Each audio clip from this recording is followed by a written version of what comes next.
Assalamualaikum warahmatullahi wabarakatuh. Kenalkan, nama saya Seperi Somantri dari SDN Negeri 4 Cihike, calon guru penggerak angkatan 10 Kabupaten Garut. Pada kesempatan ini saya akan melakukan aksi nyata praktek baik modul 1.4 tentang penerapan budaya positif di sekolah. Berikut aksi nyata yang sudah saya lakukan.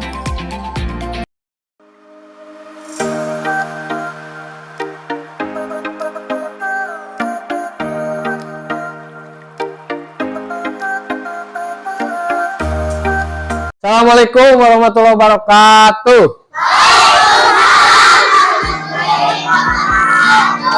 Selamat pagi. Apa kabarnya hari ini anak-anak? Baik, biar kita tambah semangat, Bapak ingin kalian tepuk semangat dulu. Siap? Tepuk semangat.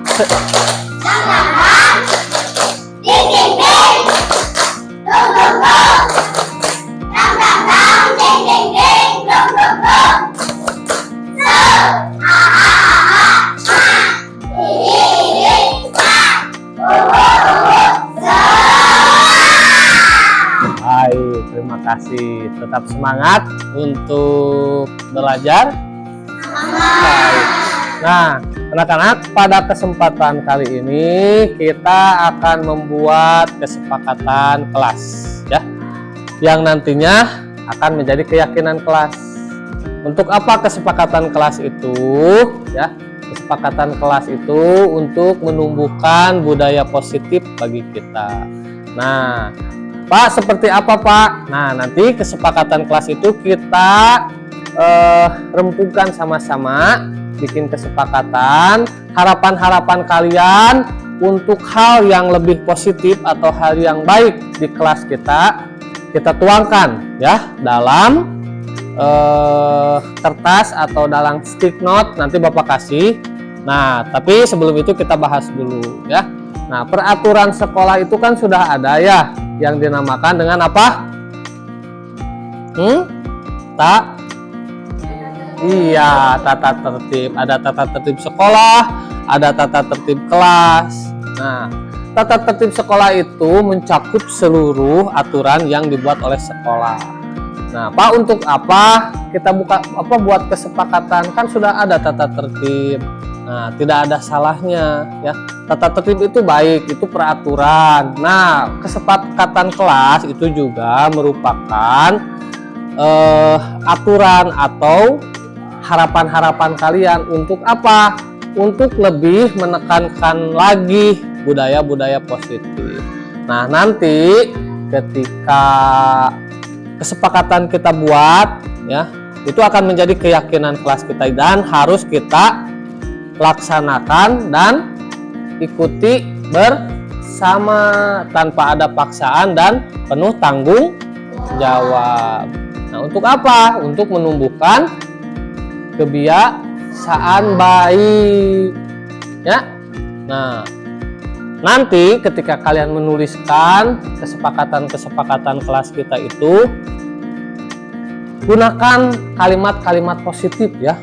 Jadi kalimat positif itu yang seperti apa? Yang baik, bukan yang jelek. Jadi jangan ini, jangan itu. Nah, tapi kita perhalus lagi. Jadi tidak, misalkan jangan makan, tapi kita tidak membawa makanan ke kelas, itu contohnya. Terus tidak boleh berbicara kasar, untuk tidak, tapi kita menggunakan bahasa yang baik dan sopan ketika berkomunikasi. Harapan-harapan kalian saja ya, tuliskan. Oke, paham tidak untuk membuat kesepakatan kelas? Paham tidak? Hebat. Nah, kita tuliskan dulu ya.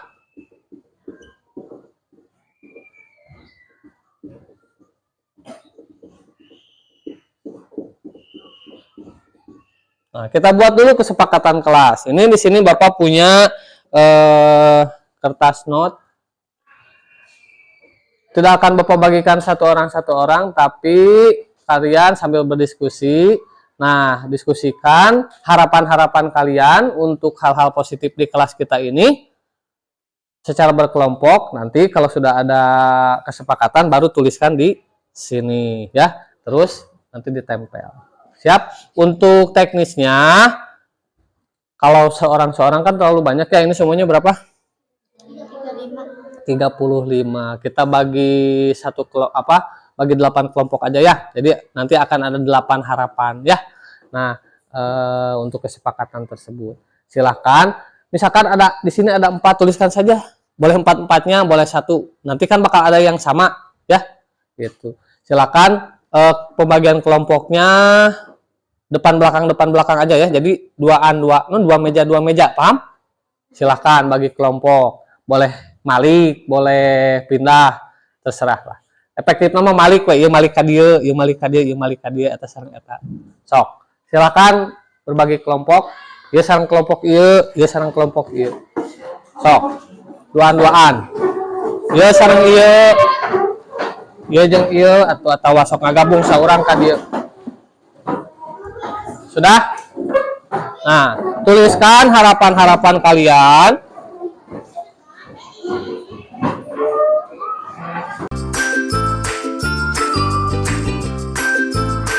Ayo, kelompok yang lainnya.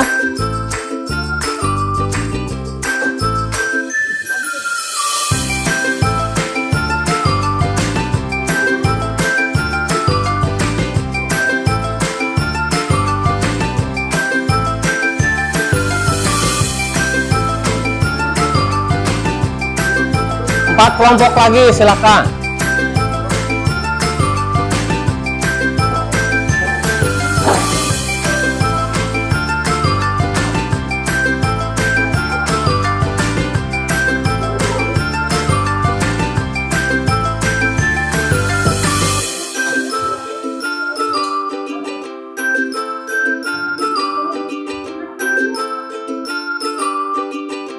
Nah, untuk selanjutnya bagi sekarang masih berlanjut ya. Kalau sudah beres langsung di sini. Untuk sekarang tuliskan untuk keyakinan kelasnya.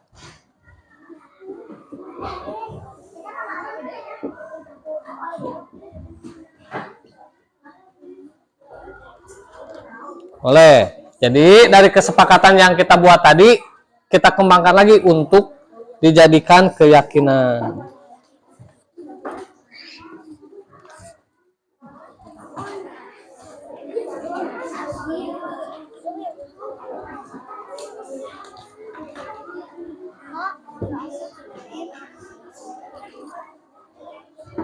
Sudah, kalau sudah tempel di tempel nu biru, tempel di kesepakatan, yang kuning nanti tempel di keyakinan ya. Terus silakan tempel saja di sana.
Udah kemarin tanya doaan ada kelakuannya. Oh, nggak ada. Menjemput setelah biasa.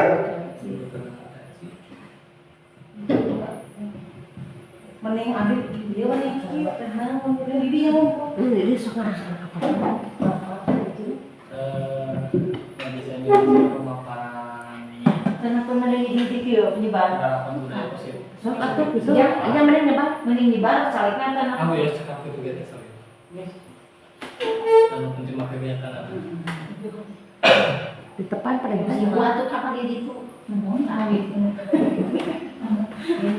si bang sosialisasi Diseminasi penyampaian pemaparan penerapan pemaparan itu Ya, kamu banget aja. apa atau biasanya atau nawan kayak kipas Kita ketinggali keluar oke.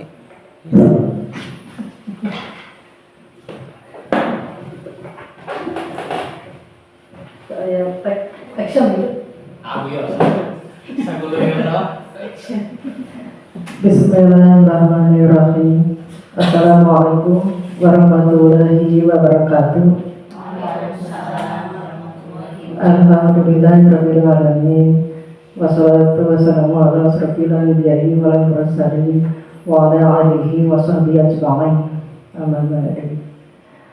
Puji syukur kita panjatkan kehadirat Allah Subhanahu wa taala yang mana pada kesempatan kali ini kita dapat berkumpul yaitu dalam rangka acara pemaparan tentang diseminasi budaya positif. Salawat dan salam semoga tercurah kepada junjungan kita Nabi Muhammad SAW, kepada para keluarganya, sahabatnya, para tabi'in, dan semoga sampai kepada kita semuanya mendapatkan syafaatnya di yaumul jazaa wal hisab. Amin ya Allah ya rabbal alamin. Baik, untuk acara selanjutnya akan disampaikan pemaparan oleh Ibu Kepala Sekolah SD 4JG. Waktu dan tempat dipersilakan.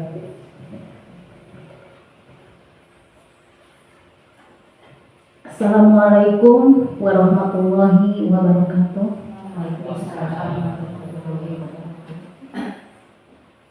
Rabbi sholli shodri wa yassir li amri wahlul 'uqdatam min lisani yafqahu qawli. Puji syukur kita panjatkan ke Ilahi Rabbi. Alhamdulillah di siang ini dengan pelaksanaan diseminasi budaya positif SDN 4JG, sholawat serta salam kita limpahkan kepada junjungan Nabi besar Muhammad SAW, kepada keluarganya, kepada para sahabatnya. Mudah-mudahan kita semua mendapatkan syafaatul uzma di yaumil hisab. Amin ya rabbal alamin. Terima kasih kepada Ibu Bapak Guru yang telah hadir mengikuti acara ini. Mudah-mudahan dengan acara diseminasi ini menjadikan mendapatkan ilmu, adanya pemaparan, menjadikan ilmu yang bermanfaat. Mudah-mudahan dengan pelaksanaan ini adanya keberkahan. Dengan mengucapkan Bismillahirrahmanirrahim, pemaparan diseminasi budaya positif kami buka. Wabillahi taufiq wal hidayah. Wassalamualaikum warahmatullahi wabarakatuh.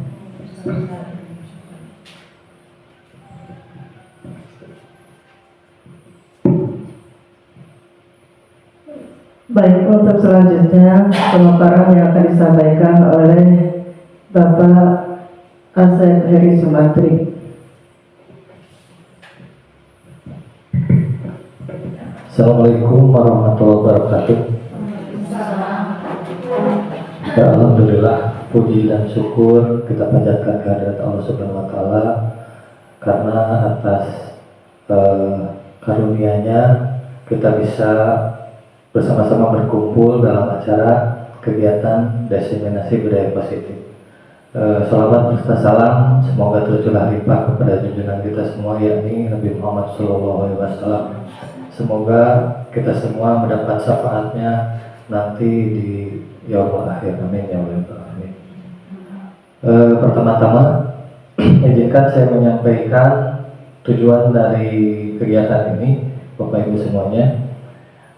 Kegiatan diseminasi positif budaya positif ini bertepatan dengan aksi nyata dalam rangka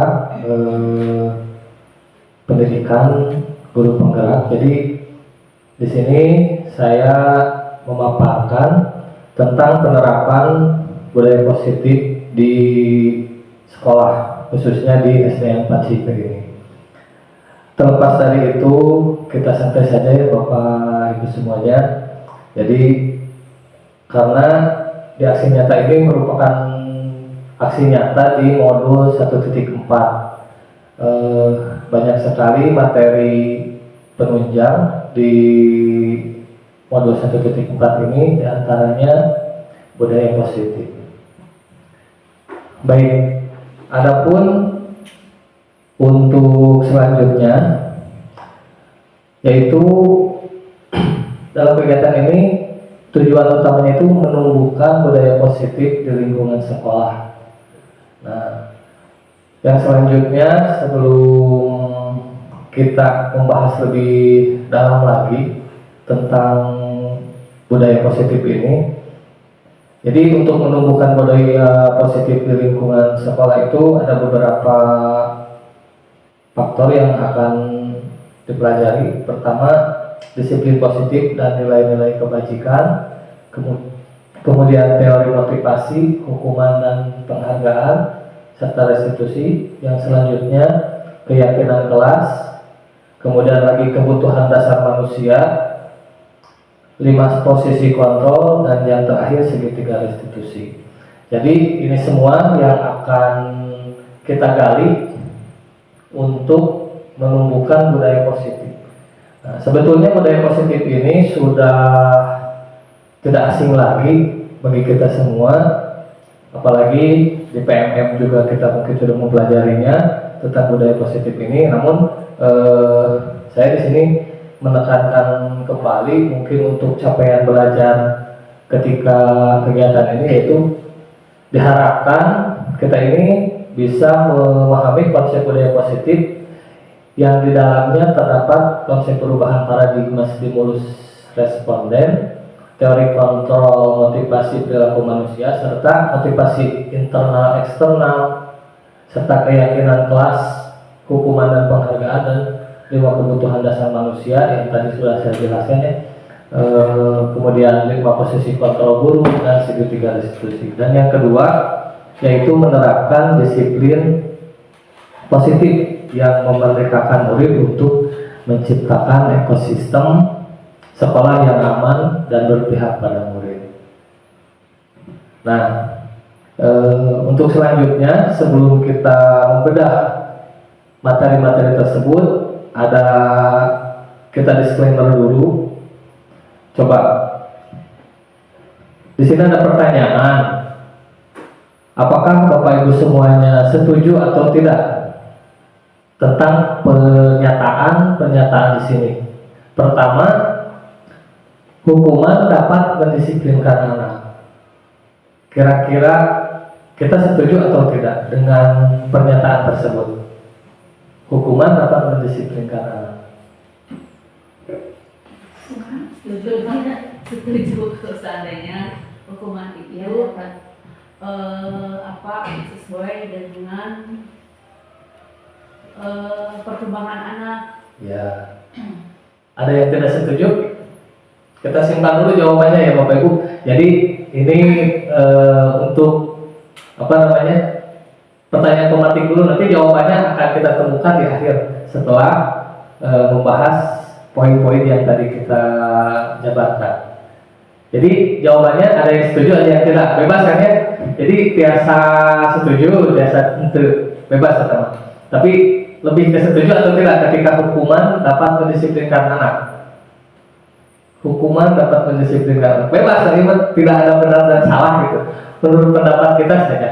Bu Lina, kira-kira setuju atau tidak? Setuju, asalkan hukumannya tidak depan umum misalkan. Ya. Dengan aturan sendiri. Ya, mayoritas setuju ya. Baik, untuk selanjutnya, pemberian hukuman dengan hal positif seperti membaca atau membersihkan halaman dapat meningkatkan disiplin anak. Kita setuju atau tidak? Tergantung. Jadi kalau kadang-kadang murid itu melaksanakan ada yang terpaksa karena disuruh-suruh guru. Iya, betul. Jadi lebih ke setuju atau ke tidak? Tidak, Tidak. ketidak. Kalau untuk anak sekarang. Iya. Kita tampung dulu ya jawaban-jawabannya. Kemudian yang terakhir, memberi penghargaan dapat meningkatkan motivasi belajar anak. Setuju atau tidak? Setuju. Setuju. Nah, baiklah.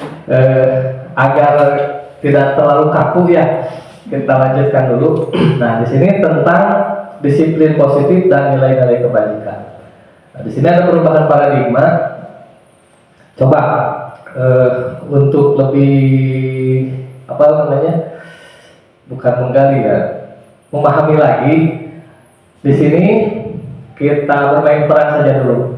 Bisa berpasang-pasangan, kebetulan pas ya. Nah, boleh yang sebelah sini yang A, yang sebelah sini yang B. Ibu juga boleh ikutan ya sama Bu Ai. A dan B. Ini A, ini B. Yang A boleh mencoba merobek secari kertas atau bisa dibayangkan atau bisa dengan kenyataan. Jadi anggap kita menggenggam sesuatu benda yang sangat berharga bagi kita, ya. Dan dengan apapun pertahankan di sini ya benda tersebut. Kebel. Terus untuk yang bagian B, coba bujuk temannya itu supaya sekuat tenaga dengan berbagai cara supaya membuka genggamannya tersebut. Coba bisa dipraktekkan dulu sebentar saja.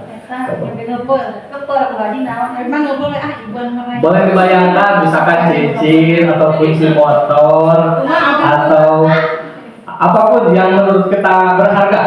Coba.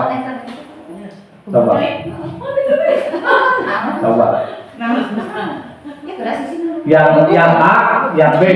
Yang A menggenggam sesuatu yang berharga dan yang B bujuk supaya yang B itu bisa dimiliki gitu. Boleh dengan kekerasan, boleh dengan rayuan, boleh dengan begitu. Nggak boleh. Coba. Ya sebelum Coba. Nggak boleh. Ini punya saya, nggak boleh. Waduh, Bu. Nggak boleh. 2.000. Nggak boleh. 2.000 nggak boleh. Coba. Iya. Nggak mau. Bagaimana? Apakah yang B bisa mendapatkan? Belum. Belum. Coba. Jadi iya mah pada dia masing-masing ia mau itu tidak mau. Ya. Boleh dipaksa, boleh dirayu, boleh diancam, boleh. Yang penting mendapatkan dan yang A tadi ya sekuat tenaga mempertahankan. Ataupun ya kalau boleh mau dilepas boleh silakan. Itu mah kembali lagi ke diri sendiri. Kalau ibu sudah mendapatkan sudah. Kalau ibu tadi belum. Baik. Itu hanya simulasi ya. Santai saja ya sambil duduk. Baik. Nah, di sini barusan itu merupakan simulasi ya dari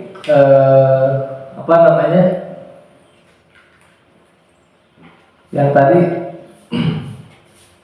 tentang posisi kontrol ya. Yang dimana ketika yang A berusaha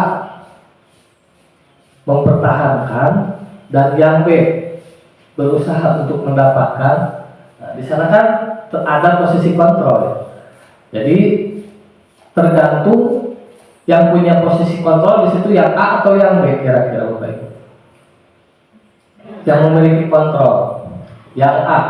Jadi yang A mau dipengaruhi bagaimana, mau dipaksa, mau diancam atau dibujuk, kalau dia punya prinsip itu tidak akan diberikan. Sebaliknya, kalau yang A posisi kontrolnya itu lemah atau dalam dirinya menganggap lah apakah itu merupakan ancaman atau merupakan tadi mungkin tidak bisa mempertahankan karena ada faktor lain, pasti ada alasannya. Apa itu ibu apa? Ibu apa pada itu Apakah itu posisi berbagai faktor pasti ada alasannya.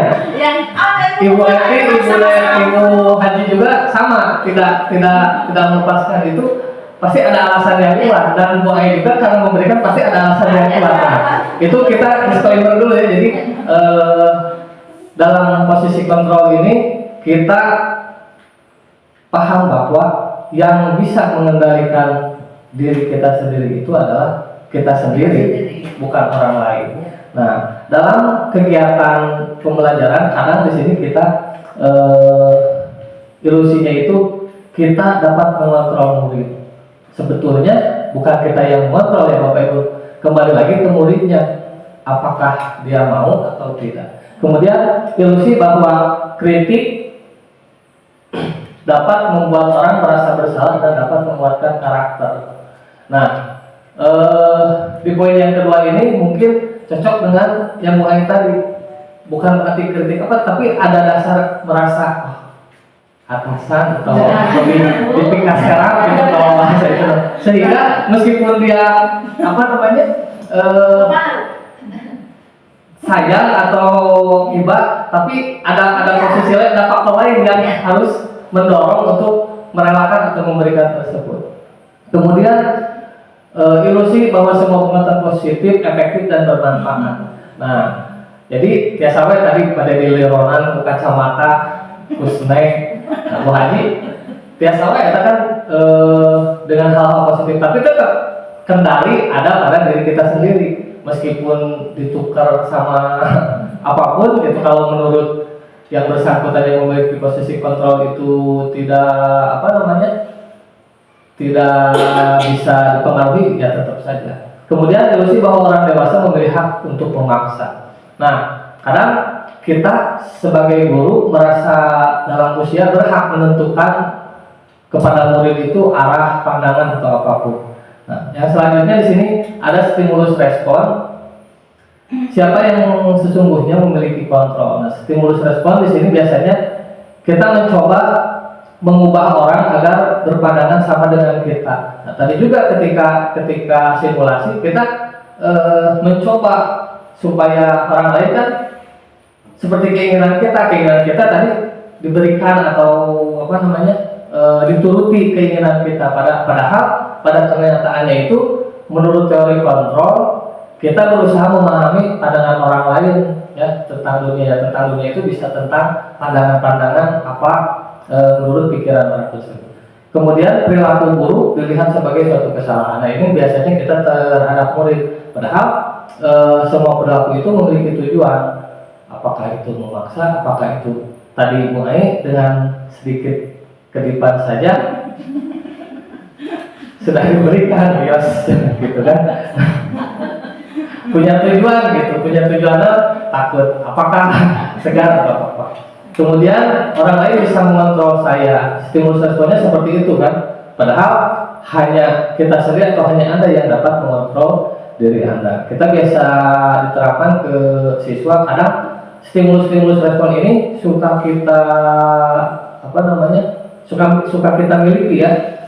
Kemudian pemaksaan ada pada saat bujukan gagal tadi Bu Lina ya mau coba paksa ancam. Nah, ketika gagal, nah seperti itu. Jadi timbullah pemaksaan ketika keinginan gagal seperti itu. Kemudian pada teori kontrol di sini kolaborasi dan konsensus menciptakan pilihan-pilihan baru ya. bisa dengan barter, bisa dengan apa namanya, bukan dimiliki tapi pinjam atau apa, lihat dulu saya, boleh kan seperti itu contohnya. Kemudian yang model berpikir menang kalah, ya kalau tadi kan biasanya pandangan kita yang bisa mempertahankan itu menang dan yang tidak bisa mendapatkan itu kalah, padahal tidak seperti itu pilihan teori kontrolnya, tapi model berpikirnya menang-menang. Ya seperti apa menang-menang? Nah, yang menang-menang itu jadi kita lebih ke itu tadi, memahami posisi kontrol yang ada dalam diri masing-masing. Jadi tidak serta-merta ketika kita tidak bisa membujuk atau tidak bisa menyampaikan apa pandangan kita, bukan berarti kita kalah, tapi justru bahwa kita paham orang tersebut lah yang memiliki posisi kontrol untuk dirinya sendiri. Nah, yang selanjutnya untuk penerapan budaya positif di sekolah itu yaitu tentang disiplin. Sedangkan di sini kita tahu disiplin berasal dari bahasa Latin yang artinya belajar. Makna asal kata ini berkonotasi dengan disiplin diri, ya. Berasal dari murid-murid Socrates dan Plato. Disiplin diri membuat orang menggali potensinya menuju sebuah tujuan apa yang dia hargai. Nah, namun dalam kebudayaan kita makna disiplin ini sering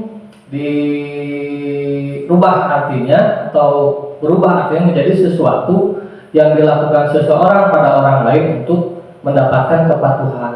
Padahal makna utamanya disiplin itu berasal dari kata Latin disiplina, yaitu artinya belajar. Ari urang mah disiplin teh memaksakeun atau nerapkeun aturan, eta namanya disiplin. Padahal hakikatna disiplin eta namanya teh diajar. Gitu. Diajar menggali potensi menuju sebuah tujuan. Nah, kemudian kecenderungan umum adalah menghubungkan kata disiplin dengan ketidaknyamanan, bukan dengan siapa, bukan dengan apa yang kita hargai atau pencapaian sesuatu tujuan yang mulia. Nah, dari mungkin dari berpakaian saja kita kalau apa namanya terpaksa, ya, kalau banyak aturan kadang merasa terpaksa, robah-robah. Yang kemarin juga sudah robah lagi, katanya harus seperti ini, harus seperti ini. Padahal kalau kita maknai itu belajar tidak dengan disiplin pandangan kita, kan kalau disiplin itu merupakan suatu keterpaksaan. Hari ini harus sudah pakai baju ini, besoknya ganti lagi, besoknya ganti. Padahal pandangan kita itu kalau menuruti itu disiplin, kepatuhan. Nah, padahal disiplin itu sendiri adalah belajar. Baik, yang selanjutnya yaitu nilai kebajikan universal. Nilai-nilai kebajikan universal ini adalah sifat-sifat positif manusia yang merupakan tujuan mulia yang ingin dicapai setiap individu.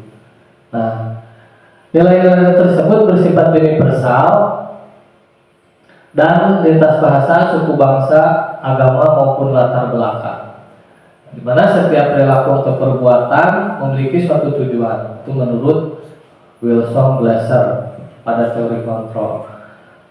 Dengan mengaitkan nilai-nilai kebajikan yang diyakini seseorang, maka motivasi intrinsiknya akan terbangun.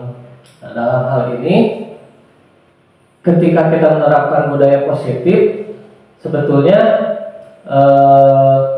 nilai-nilai kebajikan dulu yang harus diyakini oleh siswa sebelum kita menginginkan. Otomatis kan kegiatan disiplin positif itu banyak A, B, C, dan D. Tapi ketika kita langsung menyampaikan kepada peserta didik, bahkan terkadang ada hambatan atau kesulitan. Untuk selanjutnya, nilai-nilai kebajikan yang ingin dicapai oleh setiap anak Indonesia kita kenal dengan profil pelajar Pancasila, di mana profil pelajar Pancasila ini meliputi beriman, bertakwa kepada Tuhan Yang Maha Esa dan berakhlak mulia, kemudian mandiri, bernalar kritis, berkebinekaan global, bergotong royong dan kreatif. Yang selanjutnya, teori motivasi, hukuman, dan penghargaan serta restitusi. Nah, dalam penerapan budaya positif di sekolah juga, sebelumnya kita harus memahami dulu teori motivasi, kemudian apa itu hukuman dan penghargaan dan restitusi. Nanti ini ada kaitannya dengan pertanyaan yang di awal tadi ya. Di sini teori motivasi perilaku manusia. Teori motivasi perilaku manusia untuk menghindari ketidaknyamanan atau hukuman apa yang terjadi apabila saya tidak melakukannya. Nah, ini merupakan motivasi eksternal. Jadi ketika manusia berpikir untuk menghindari ketidaknyamanan tersebut otomatis hal atau faktor dari luar atau faktor eksternal.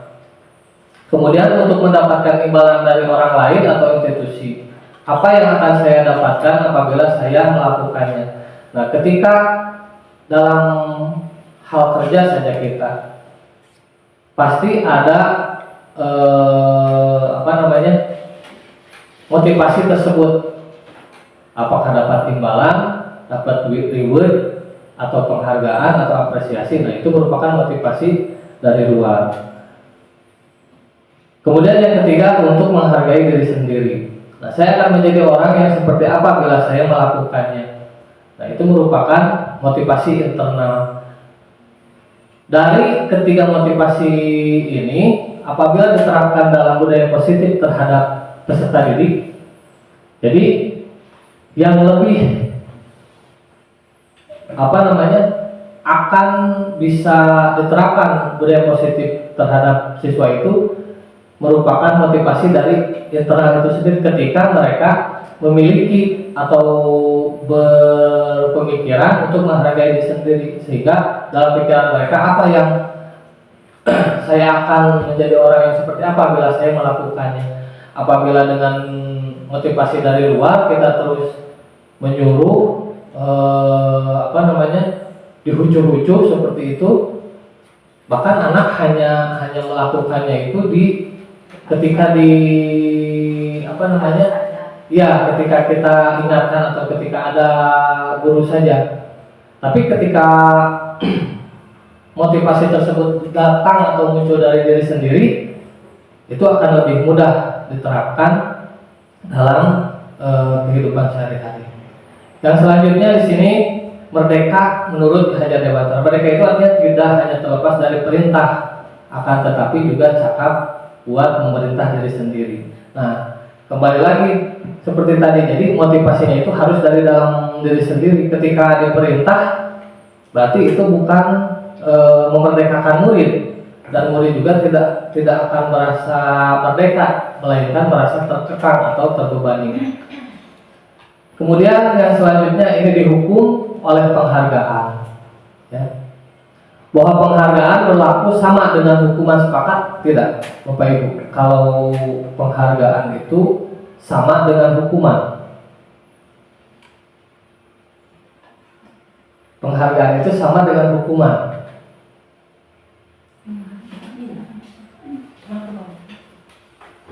Ya, dihukum oleh penghargaan. Nah, di sini dalam arti meminta atau membentuk seseorang melaksanakan sesuatu untuk memenuhi suatu tujuan dari orang yang meminta atau membujuk. Nah, dorongannya eksternal dan akan ada faktor ketergantungan. Nah, beberapa dampak dari pemberian penghargaan di sini. Ada pengaruh jangka pendek dan jangka panjang, kemudian lagi penghargaan menghukum, penghargaan mengurangi ketepatan, penghargaan tidak efektif, dan penghargaan merusak hubungan. Nah, kira-kira dari pernyataan tersebut bisa diterima atau tidak? Bisa. Alasannya, Bu Haji? Penghargaan tidak efektif karena kalau anak tidak dihargai, maka anak itu tidak akan berbuat sesuatu. Jadi anak berbuat sesuatu itu karena ada penghargaan saja. Iya, jadi tidak tadi itu tadi ya. Jadi itu karena ada stimulus dari luar atau hanya motivasi dari luar. Jadi melakukan sesuatu itu si siswa itu karena ada sesuatunya, bukan dari panggilan diri sendiri. Nah, justru itu yang dimaksud dengan dihukum oleh penghargaan. Tapi bagi sebagian orang ada yang tidak menganggap penghargaan itu sebagai pencapaian atau apa. Tapi ketika kita memberikan penghargaan, itu tadi seperti pandangan yang dikatakan Bu Haji, mungkin orang tersebut akan melakukan hal itu karena mengharapkan penghargaan itu. Kalau tidak ada penghargaannya, buat apa saya lakukan, buat apa saya laksanakan. Nah, itu tujuannya ke situ. Kemudian penghargaan menurunkan kualitas, sepakat tidak? Menurunkan kualitas. Kemudian penghargaan mematikan kreativitas. Penghargaan mengurangi motivasi intensif. Bisa ya. Jadi penghargaan menurunkan kualitas. Kadang yang namanya penghargaan itu si A misalkan dia sudah berjuang mati-matian latihan beberapa hari, ketika dapat juara, kalau hitung-hitung kualitasnya tidak ada misalkan. Dari penghargaan itu bukan dari jeripaya atau bukan dari prestasi yang dimiliki anak tersebut gitu ya. Jadi di sini penghargaan bisa menurunkan kualitas. Itulah yang dimaksud dengan dihukum oleh penghargaan. Kemudian yang selanjutnya bentuk program kebajikan, yaitu apresiasi. Dalam memberikan apresiasi atau pengakuan perlu diingat beberapa hal. Beri pengakuan secara khusus, kemudian lagi memberi pengakuan secara pribadi, memberi pengakuan kepada semua murid bergantian, dan memberi pengakuan secara konsisten, dan yang terakhir fokus pada proses. Nah, ketika kita ingin menerapkan budaya-budaya positif di sekolah, apresiasi-apresiasi inilah yang perlu kita kuasai. Jadi pengakuan secara khusus di sini contohnya ketika ada anak, nah kemarin kita memperhatikan nilai kebajikannya, rasa empatimu besar sekali. Situasinya pada pada waktu anak menolong murid baru di kelas kita, ya. Nah, menolong apa? Jadi biasanya kan kalau ada murid baru dibully, atau bukan bully ya, bahasa dulu mah di digenggerekeun, tapi ada satu anak yang care atau yang peduli. Nah, seharusnya kita itu memberi apresiasi terhadap sikap anak tersebut. Kemudian menghargai apa yang dihargainya itu berupa kepedulian. Contoh situasinya pada saat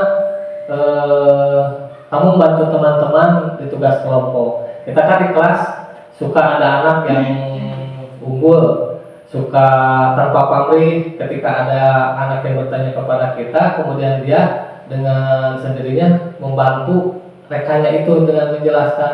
Nah, sebaiknya kita langsung memberikan apresiasi kepada siswa tersebut. Kemudian terima kasih untuk, untuk apa? Bisa untuk tanggung jawab, bisa untuk sikap yang telah ditunjukkan, dan pada situasi apa? Nah, pada saat siswa itu memungut kertas yang berserakan di lantai, atau kadang kita juga tahu yang melihat anak itu apakah ingin dilihat oleh guru atau memang sudah kepeduliannya anak itu sendiri, atau kita jatuh pulpen tidak sorangan ibu dia atau bapak ini seperti itu. Nah, apresiasi itu kadang suka terlewatkan oleh kita,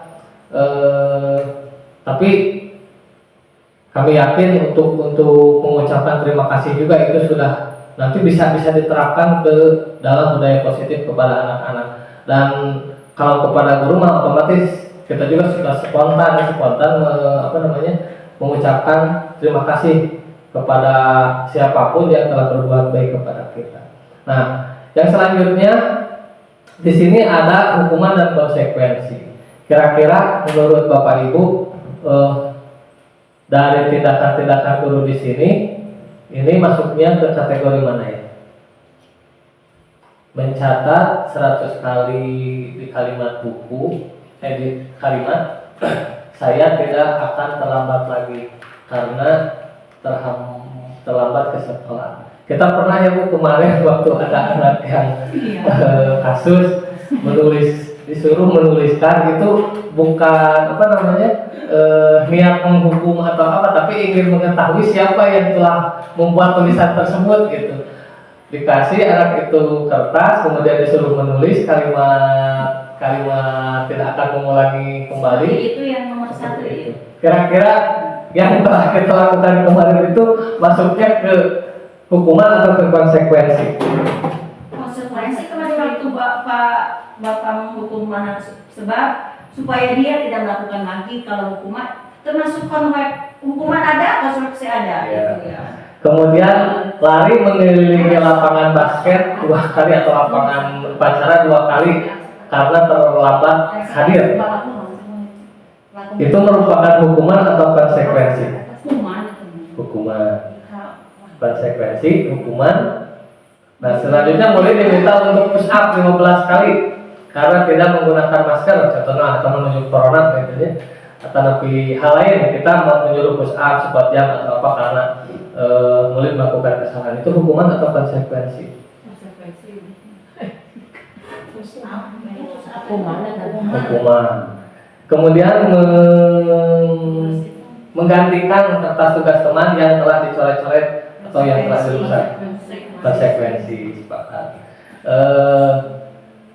Membersihkan tumpahan air di meja tulis karena tersenggol pada saat belajar. Konsekuensi. Murid disuruh untuk mengenakan sepatu seharian di sekolah karena tidak mengenakan sepatu hitam. Atau sebaliknya, ada yang tidak pakai sepatu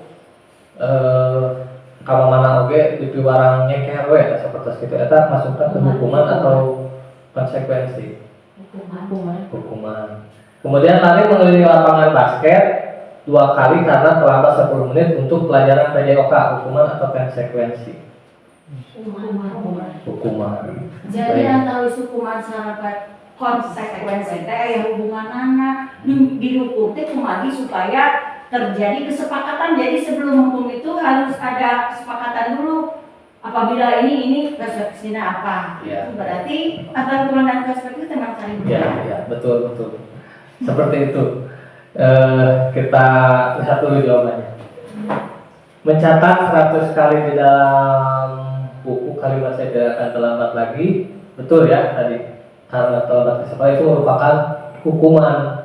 Jadi Ibu tadi bilang ketika menghukum menurut saya sudah itu jawabannya sudah hukuman ya Bu.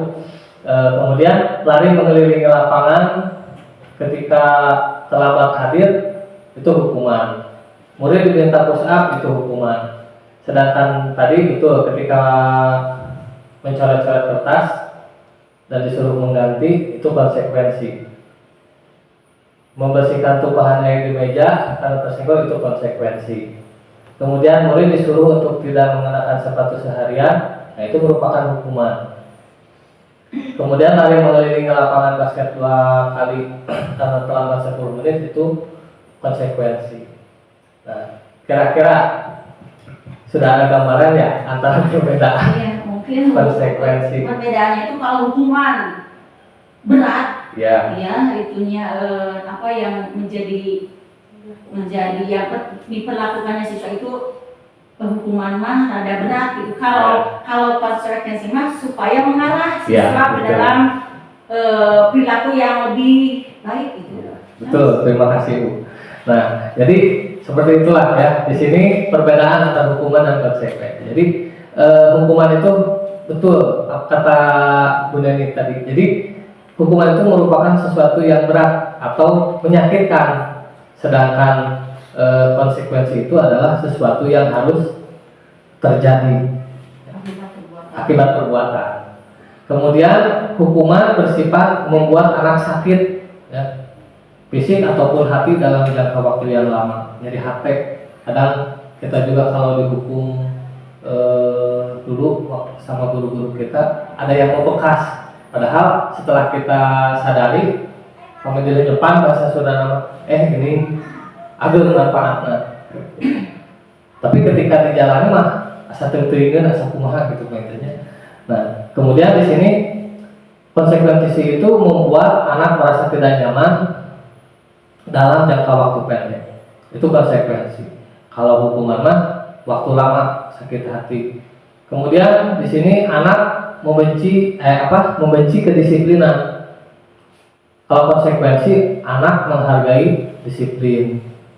Hukuman merupakan paksaan, kalau konsekuensi stimulus atau tanggapan. Kemudian hukuman mendorong anak menyakiti diri sendiri, sedangkan kalau konsekuensi mendorong anak agar mudah menyesuaikan diri.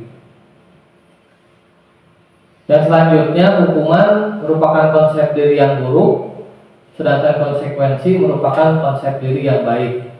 Hukuman, anak belajar untuk menyembunyikan kesalahan, itu bohong, barangkali teh alim dihukum. Tapi ketika konsekuensi, anak akan belajar untuk mematuhi peraturan.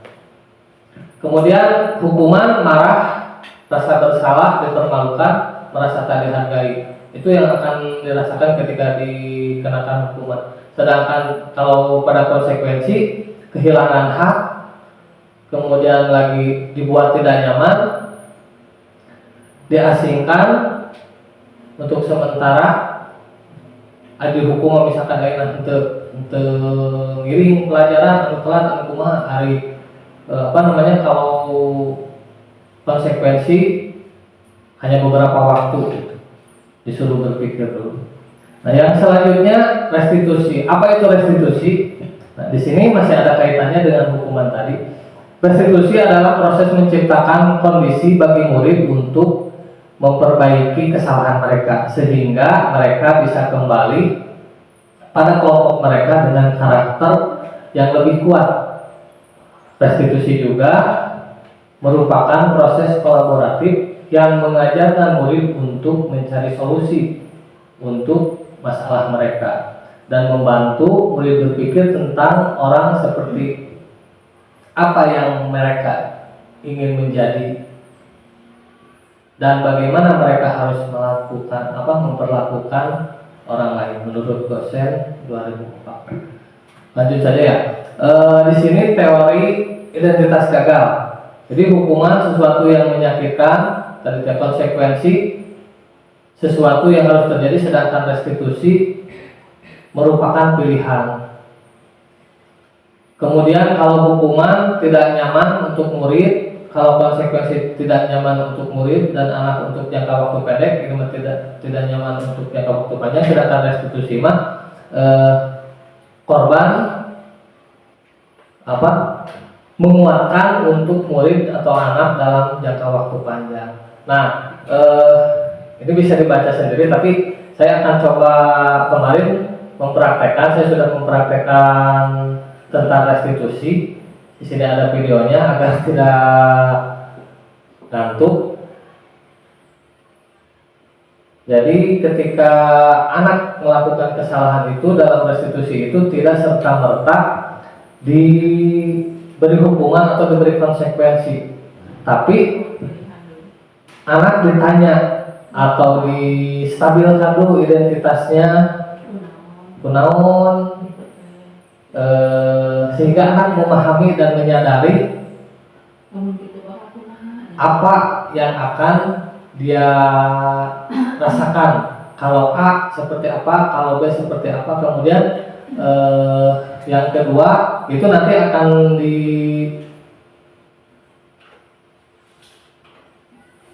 kaitannya dengan segitiga restitusi.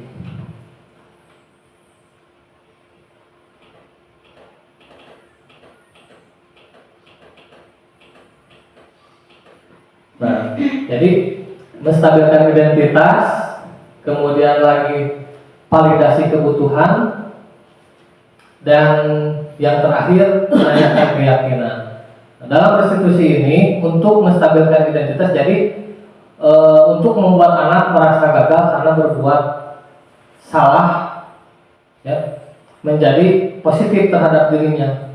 Contohnya di sini guru berkata, jadi stabilkan dulu identitasnya ketika anak salah. Contoh kemarin ada anak yang kesiangan, jadi kadang dia mau cari di luar untuk masuk ke kelas. Nah, kurang distabilkan heula identitasna teh, ditaros kunaon terlebet, contohnya teras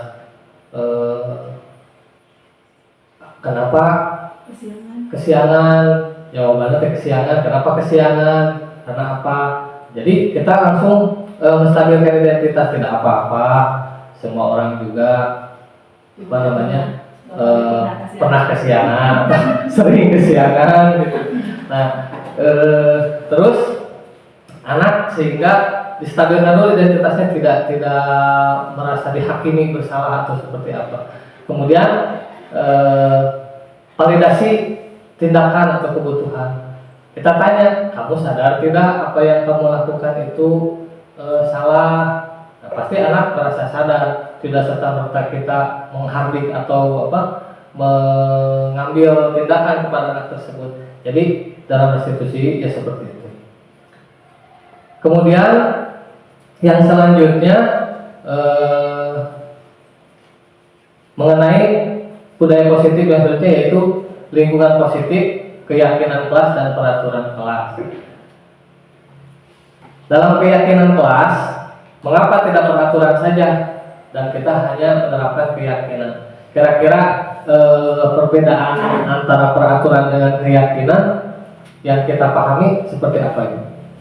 Mungkin keyakinan kelas itu peraturannya dibuat secara bersama-sama oleh anak bersama guru. Jadi anak membuat sendiri, kalau saya melakukan konsekuensinya apa, jadi buat bersama-sama. Ya betul. Jadi kalau peraturan itu bersifatnya kita yang buat dan dilaksanakan oleh anak, kalau keyakinan atau kesepakatan itu muncul dari keinginan atau perasaan atau hal-hal yang dibutuhkan oleh anak tersebut. Nah, jadi dalam keyakinan ini kita lebih mengerucut lagi. Biasanya keyakinan itu, kalau peraturan ruang lingkupnya di sekolah, tapi kalau keyakinan mah kita kerucutkan biasanya keyakinan kelas atau kesepakatan kelas.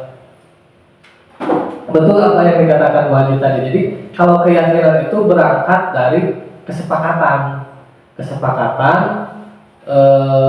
hasil keinginan-keinginan yang diharapkan oleh murid tersebut, kebutuhan murid.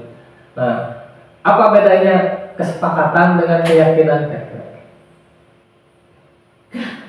Kalau kesepakatan sudah disepakati, kalau keyakinan masih berupa usulan-usulan mungkin. Ya, Hampir sama. hampir sama. Jadi keyakinan masuk naon ya orang anu bade diekeun di dalam kelas teh, anu bade dituangkeun. Disepakati teh sama saja.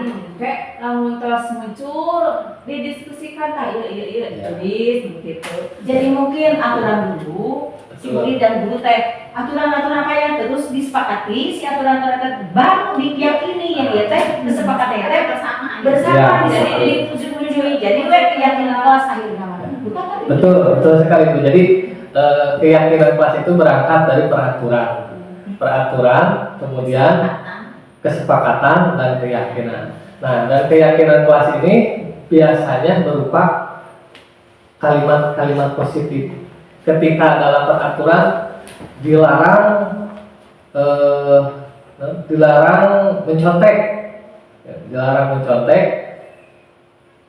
dalam kesepakatannya Berbuat jujur adalah berbuat jujur, misalkan. Dalam kesepakatannya jujur dan saling menghargai, seperti itu, atau jujur dan bertanggung jawab. Jadi itu tadi. Nah, dari keyakinan-keyakinan yang sudah kita buat itu nanti akan lahir yang dinamakan dengan konsekuensi, ya seperti itu. akan ada konsekuensi.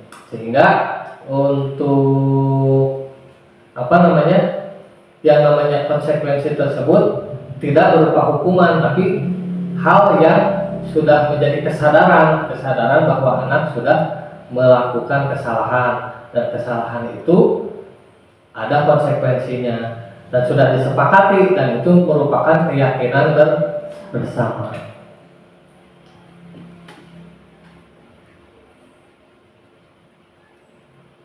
Nah, di sini contoh peraturan selalu kembalikan buku ke tempatnya. Keyakinan kelasnya itu kita harus bertanggung jawab. Dilarang mengganggu orang lain. Keyakinan yang harus kita sepakati atau diyakini oleh murid bahwa menghormati orang lain merupakan kewajiban. Hadir di sekolah 15 menit sebelum pelajaran, menghormati orang lain dan berkomitmen. Jadi lebih, kalau keyakinan kelas itu lebih ke kalimat-kalimat positif. Dilarang melakukan kekerasan, keselamatan, menghormati orang lain. Kemudian dilarang mungkin untuk tingkat SMP SMA ya. Dan kemudian bergantian atau menunggu giliran atau harus antri. Jadi menghormati orang lain, keyakinan di sini. Dan bersabar, gunakan masker kesehatan, keselamatan. Kemudian jangan berlari di kelas atau koridor. Keyakinan lain itu meyakini untuk keselamatan dan keamanan. Kemudian yang kelima, untuk menerapkan budaya yang selanjutnya, menerapkan budaya positif itu yaitu kita harus memahami kebutuhan dasar manusia. Di mana kebutuhan dasar manusia ini ada 5, yaitu bertahan hidup, kemudian lagi kasih sayang dan rasa diterima, kemudian penguasaan, kebebasan, dan kesenangan. Ketika kita bisa menerapkan kebutuhan dasar manusia kita di sekolah, otomatis ketika menerapkan budaya positif itu sendiri akan lebih mudah. Ketika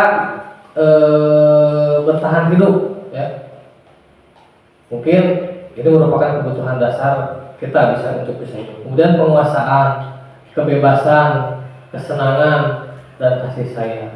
Nah, dari kebutuhan dasar 5 kebutuhan dasar manusia ini tidak terlepas dari 5 posisi kontrol kita sebagai guru, di mana yaitu sebagai penghukum, pembuat rasa bersalah, sebagai teman, sebagai pemantau, dan sebagai manajer. Nah, ketika posisi kita sebagai guru, sebagai penghukum, di sini kita akan pasti menghardi, menunjuk-nunjuk, menyakiti. Tapi ketika posisi kontrol kita sebagai pembuat rasa bersalah, misalkan ada anak yang melakukan kesalahan, kalau sebagai penghukum kita bisa langsung menghardik atau nyegok, nyeselan pakai bahasa orang. Tapi ketika sebagai pembuat rasa bersalah, kita sampaikan bahwa kita kecewa, bahwa kita sedih melihat kelakuannya, sehingga murid merasa bersalah. Oh iya, saya salah berbuat seperti itu. Kemudian bisa juga sebagai teman, yaitu membuatkan alasan-alasan untuk muridnya. Jadi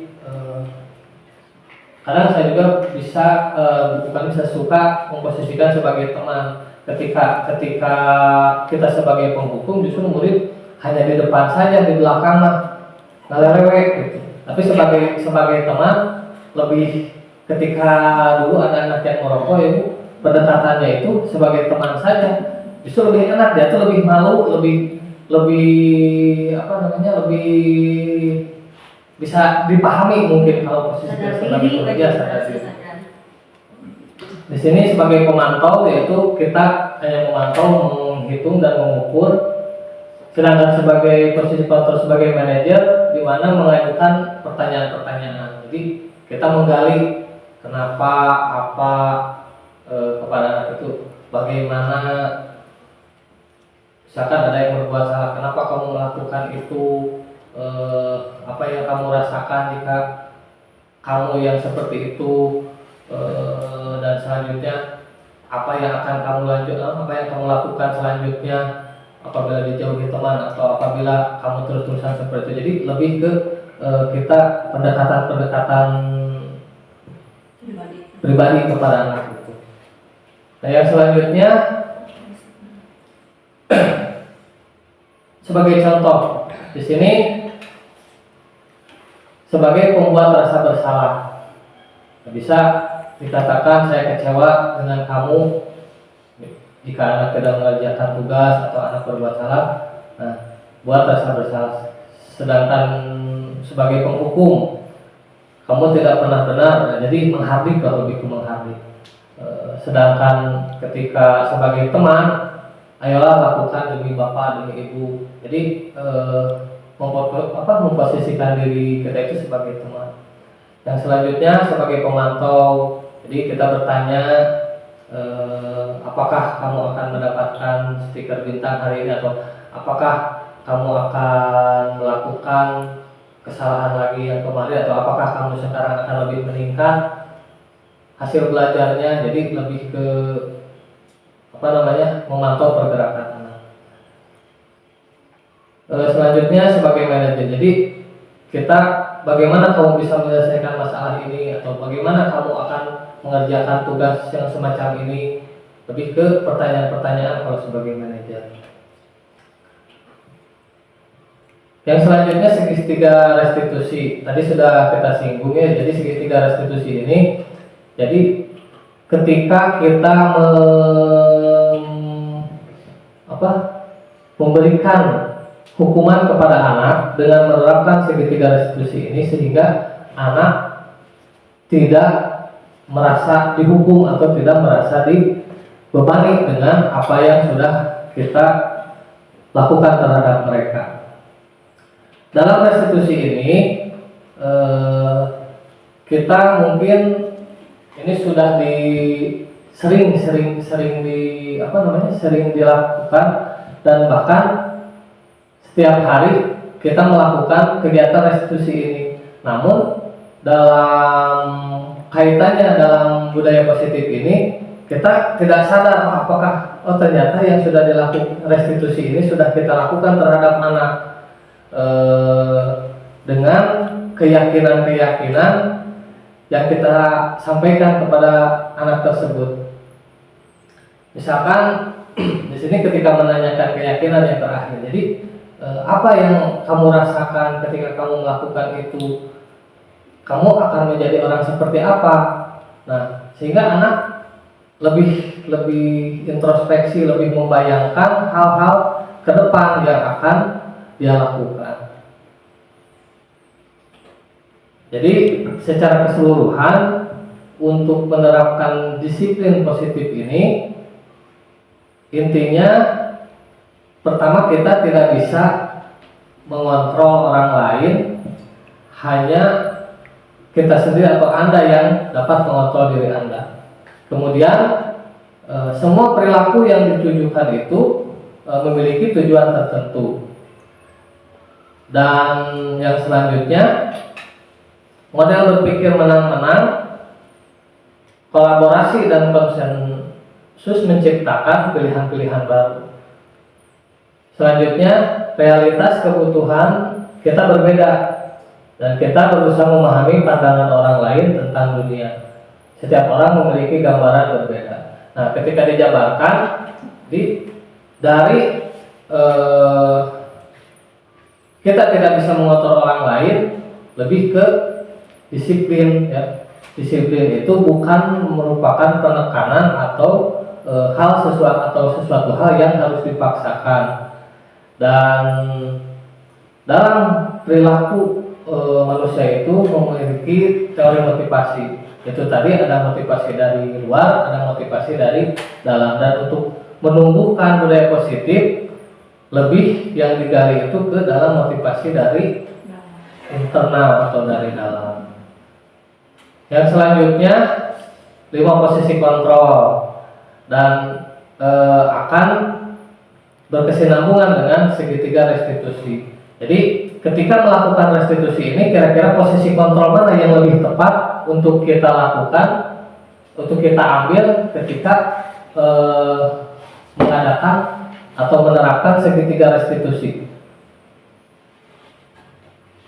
sebagai penghukum, sebagai pembuat rasa bersalah, atau sebagai teman. Ya, berarti kita ketika posisi kontrol kita sebagai guru, sebagai untuk menerapkan segitiga restitusi yaitu memposisikan diri sebagai teman atau pembuat rasa bersalah. Jadi tidak ada penghukuman dalam segitiga restitusi itu. Itu saja mungkin Bapak Ibu yang dapat saya sampaikan dalam diseminasi ini. Kurang dan lebihnya mohon maaf yang sebesar-besarnya. Terima kasih atas waktunya. Wabillahi taufiq wal hidayah. Wassalamualaikum warahmatullahi wabarakatuh. Sajam. Demikianlah senjata yang sudah saya lakukan. Semoga bermanfaat. Wabillahi taufiq wal hidayah. Wassalamualaikum warahmatullahi wabarakatuh. Salam guru penggerak.